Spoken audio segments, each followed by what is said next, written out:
Don't stare at me because I am dark. The sun has darkened my skin. My brothers were angry with me. They forced me to care for their vineyards. So I couldn't care for myself, my own vineyard. Songs of Solomon 1 verse 6. Good morning, friends. Hope your night went well. May this new week be glorious and productive ahead of you. In Jesus' name. Today on Risewise with Mayo and Uche Musfavored, I'll be talking on the topic that says, take care of your own vineyard. As we go about our work and business this Monday morning, I would like us to pay close attention to this topic and meditate on it, as I believe it touches issues regarding our career and destiny. Every man, regardless of appearance, race, culture, or religion, has a vineyard assigned to them by God. Your vineyard is that talent or ministry that God gave you from conception, which you ought to work on to harvest fruits for God and His kingdom and your own all-round well-being. A lot of times, people are busy in other people's vineyard, helping them to sow, cultivate, and harvest fruits, and has neglected their own, which is the major priority. You hear people say, I need to look for money, I need promotion, I need to get to this position, I need that.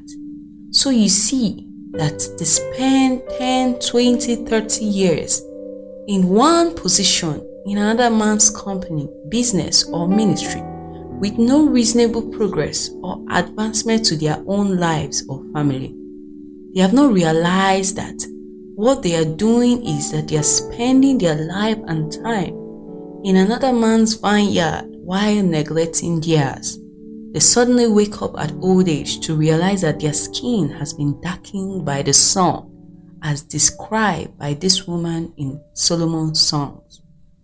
And this darkness can represent a lot of things such as regret, barrenness, poverty, and even loss of heavenly endorsement. Please don't get me wrong. I understand and will never neglect the importance of mentorship or servanthood. However, I also recollect that the Bible makes us understand that there is a time for everything. There is a time to serve and a time to be served. There are processes and people that God passes us through to groom us into what He has planned for our lives. But we must also be sensitive to understand and maximize our timings of life to get the best result. So in a nutshell, the first thing you ought to locate after you have found Jesus in your life is your vineyard, and begin early to cultivate it so as to fulfill your God's given assignment on earth. And please remember, every man brought into this world is a tree that God has planted in His own vineyard. If you neglect your own vineyard, you will become an unfruitful tree to God and His kingdom and will eventually lose your reward. This is why you can't afford to leave your vineyard uncultivated and unprofitable. I pray God grants us more understanding into these truths in Jesus' name. Have a wonderful day ahead of you. Bye.